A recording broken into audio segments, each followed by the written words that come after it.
Hello everyone, welcome to English academy. English academy की इस video में हम जितने भी कंपटीशन के एग्ज़ाम हैं, चाहे वो बैंक से रिलेटेड हो, एसएससी से रिलेटेड हो या एनडीए का हो या कोई भी स्टेट का एग्ज़ाम हो, उसके अंदर इंग्लिश में वन वर्ड सब्स्टिट्यूशन पूछे जाते हैं। तो इस वीडियो में हम जो है वन वर्ड जो सब्स्टिट्यूशन हैं उनको कवर करेंगे। तो आप इनको अच्छी तरह इनको पढ़ लेना, ये काफ़ी इम्पोर्टेंट हैं, बहुत बार पूछे जाते हैं ये। और जो एमवी पब्लिकेशन की बुक है, पूरी की पूरी बुक को मैं कवर करवाऊंगा। इससे पहले की वीडियो में मैंने 1 से लेकर के 15 तक के वन वर्ड सब्स्टिट्यूशंस को कवर किया है। यदि आपको पढ़ाने का तरीका पसंद आए तो प्लीज़ चैनल को सब्सक्राइब जरूर करना। So let's start the video. One who calculates premiums. एक वन का मतलब यहाँ से पर्सन से है, ठीक है। हु कैलकुलेट्स प्रीमियम यानी जो प्रीमियम जो राशि होती है ना, जैसे हम कोई भी इंश्योरेंस वगैरह करवाते हैं, उसको जो मतलब कैलकुलेट करता है उसे क्या कहा जाता है? उसे कहा जाता है एक्चुअरी। क्या कहा जाता है? एक्चुअरी। यानी ऐसा व्यक्ति जो प्रीमियम का जो भुगतान किया जाता है उसकी राशि को जो तय करता है उसे एक्चुअरी कहा जाता है। क्या कहा जाता है? एक्चुअरी। नेक्स्ट है हमारा superior mental acuteness. Superior mental acuteness यानी जो सुपीरियर है, श्रेष्ठ है, मानसिक रूप से जो बहुत ही ज़्यादा तीव्र है, तेज है, होशियार है, उसे कहा जाता है एक्यूमेन। क्या कहा जाता है? एक्यूमेन। जिसको आप इंटेलिजेंट कहते हो ना, विट का मतलब कहता है बुद्धिमत्ता, बुद्धिमान है जो इंटेलिजेंट है उसी को एक्यूमेन कहा जाता है। ये मैंने इसके सिमिलर वर्ड लिखे हैं। एक्यूमेन का मतलब क्या होता है? इंटेलिजेंट। आपको दे देंगे विट के सिमिलर वर्ड बताइए, ठीक है। तो विट का क्या है? एक्यूमेन। फोक्सीनेस यानी कि बहुत ही ज़्यादा जो इंटेलिजेंट है उसे फोक्सीनेस, विट, इंटेलिजेंट और एक्यूमेन कहा जाता है। सुपीरियर का मतलब श्रेष्ठ, मेंटल एक्यूटनेस मानसिक रूप से जो बहुत एक्यूट है, तीव्र है, तेज है, इंटेलिजेंट है, उसे कहा जाता है एक्यूमेन, विट, फोक्सीनेस, इंटेलिजेंट। नेक्स्ट है हमारा one who has become dependent on something और ड्रग। वन का मतलब पर्सन, हु का मतलब जो, हैज़ बिकम हो चुका है, क्या? डिपेंडेंट, निर्भर है, ऑन प्रपोजिशन है, किसके ऊपर? समथिंग, कोई ऐसी चीज़ के ऊपर डिपेंड है या फिर कोई दवा के ऊपर, मतलब लत लगना, एडिक्ट होना, एडिक्शन या एडिक्ट होना, यानी वो व्यक्ति जिसे किसी चीज़ की लत लग जाती है वो उसे कहा जाता है एडिक्ट होना। क्या होना? एडिक्ट होना। फॉर द पर्पज़ का मतलब होता है किसी खास उद्देश्य के लिए, जिसे कहा जाता है एड हॉक। तो अलग अलग स्टेट के अंदर है ना, जैसे कई बार टीचर हैं, कई बार पीएन हैं, या कई बार क्लर्क को अस्थायी तौर पर रखा जाता है 3 महीनों के लिए, 6 महीनों के लिए, उसके बाद उसको हटा देते हैं। उसे कहा जाता है कि भाई टेम्पररी, यानी एड हॉक, अस्थायी रूप से होते हैं, खास पर्पज़ के लिए उनको लगाया जाता है। तो फॉर द पर्पज़ समझ गए, किसी खास उद्देश्य के लिए, यानी जो अस्थायी है उसे कहा जाता है ad hoc, ADHOC, ad hoc. Next है the period, PERIOD, period between childhood and adulthood, यानी बचपन के बीच का और जो अडल्टहुड होता है उसके बीच के समय को क्या कहेंगे? चाइल्डहुड के और अडल्टहुड का जो बीच का समय है उसे कहेंगे अडोलसेंस, ADOLESCENC, अडोलसेंस। क्या बोलेंगे उसको? अडोलसेंस। किशोरावस्था कहा जाता है। अडोलसेंस का मतलब किशोरावस्था। ये चाइल्डहुड और अडल्टहुड के बीच की होती है, अडोलसेंस।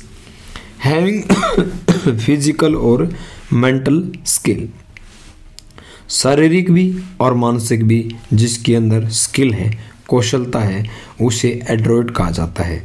यानी जो व्यक्ति बहुत ज़्यादा शारीरिक रूप से भी मानसिक रूप से भी कुशल है किसी भी काम करने में, उसे कहा जाता है डेक्स्ट्रस। जैसे कि आप अपने इंटरव्यू में बोल सकते हो I am a dextrous person, बहुत ज़्यादा मेहनती व्यक्ति हूँ, मैं निपुण हूँ, तो यानी एड्रोइट, ADROIT, एड्रोइट या डेक्स्ट्रस। एक्सिव फ्लैटरी, एक्सिव का मतलब बहुत ज़्यादा, फ्लैटर का मतलब होता है चापलूसी करना या फिर एडमायरेशन करना।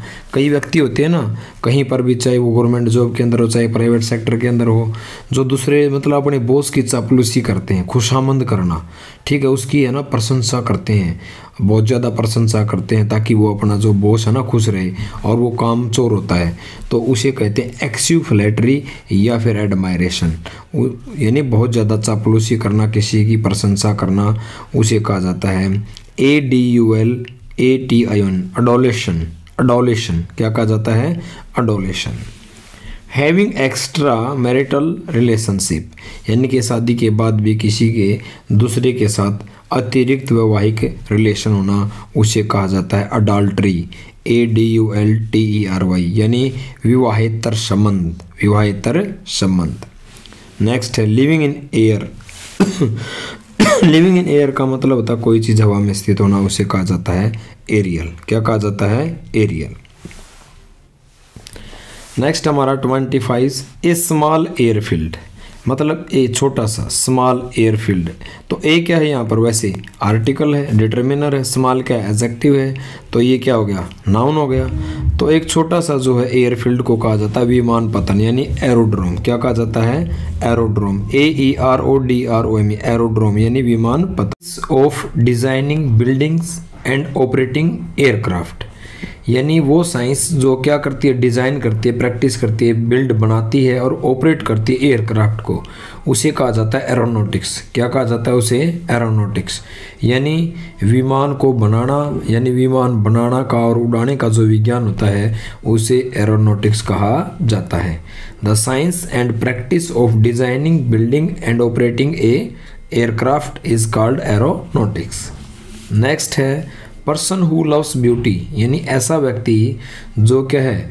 ब्यूटी को पसंद करता है, उसे लव करता है, उसे कहा जाता है एस्थेट, AESTHET, एस्थेट, यानी कि जिसका सौंदर्य बोध उच्च स्तर का हो, हाई लेवल का हो, जो ब्यूटी से बहुत ज़्यादा लगाव करता हो, लव करता है, उसे एस्थेट कहा जाता है।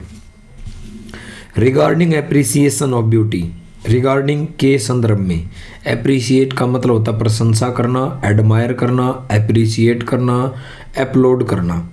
एप्रिसिएट का मतलब होता है अपलोड, APPLAUD, अपलोड, तारीफ करना, एप्रिसिएट करना, एडमायर करना और क्या? कमेंट्स करना, ठीक है, कम्प्लीमेंट करना, कम्प्लीमेंट करना, तारीफ करना। रिगार्डिंग एप्रिसिएशन ऑफ ब्यूटी, यानी कि जो ब्यूटी की जो एप्रिसिएशन करता है उससे संबंधित, उसे कहते हैं एस्थेटिक। बिल्कुल मिलता ही जुलता शब्द है एस्थेट, यानी कि जिसका सौंदर्य बहुत उच्च स्तर का हो, जो ब्यूटी की एप्रिसिएशन करता है उसे एस्थेटिक बोलेंगे, AESTHETIC, एस्थेटिक। नेक्स्ट है ए रिटन डिक्लेरेशन, यानी कोई लिखित में कोई डिक्लेरेशन है, मेड ऑन ऑथ। ऑथ का मतलब होता है यानी क्या करना? शपथ लेना। ऑथ का मतलब होता है शपथ लेना। प्लेज, PLEDGE, प्लेज, तो उसे क्या कहा जाता है? Affidavit, AFFI, affidavit, DAVIT। कई बार जो स्पेलिंग जो करेक्शन होती है उसमें भी पूछ लेते हैं एफिडेविट की, आपको इसमें थोड़ा सा कन्फ्यूज़न हो जाएगा। एफिडेविट होता है AFFIDAVIT, एफिडेविट का मतलब होता है written declaration made on oath, यानी शपथ पत्थर। क्या मतलब हुआ इसका? शपथ पत्थर।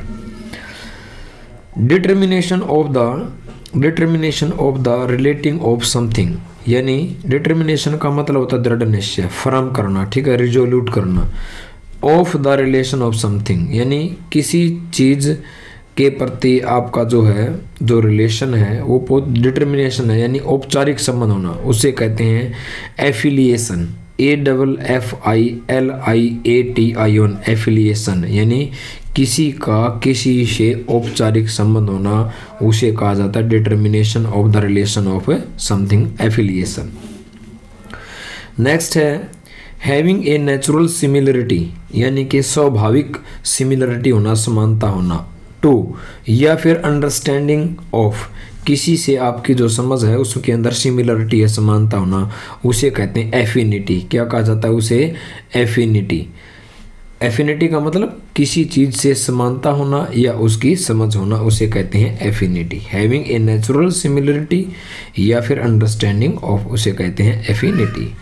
नेक्स्ट है a condition of great physical और मेंटल डिस्ट्रेस, यानी जब आप बहुत ज़्यादा फिजिकल रूप से, मेंटल रूप से बहुत ज़्यादा डिस्ट्रेस होते हैं, परेशान होते हैं, उसे क्या कहा जाता है?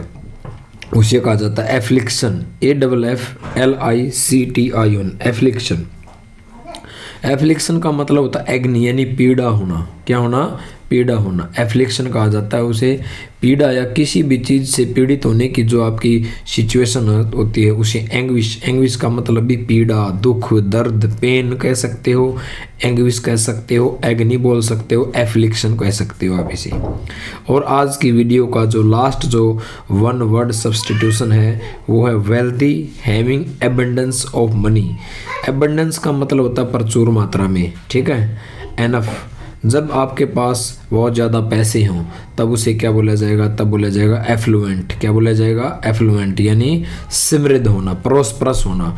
PROSPEROUS, प्रोस्परस होना, एफ्लुएंट होना, समृद्ध होना। बहुत ज़्यादा जब आपके पास पर्याप्त मात्रा में पैसे हो उसे कहा जाता है एफ्लुएंट। यदि आपको कंटेंट पसंद आया हो, पढ़ाने का तरीका पसंद आया हो तो प्लीज़ चैनल को सब्सक्राइब जरूर करना, जिससे मुझे एक मोटिवेशन मिलेगा ताकि मैं आगे वीडियो बनाने के लिए इंस्पायर हो सकूँ। Thank you, have a nice day. मिलते हैं नेक्स्ट वीडियो में।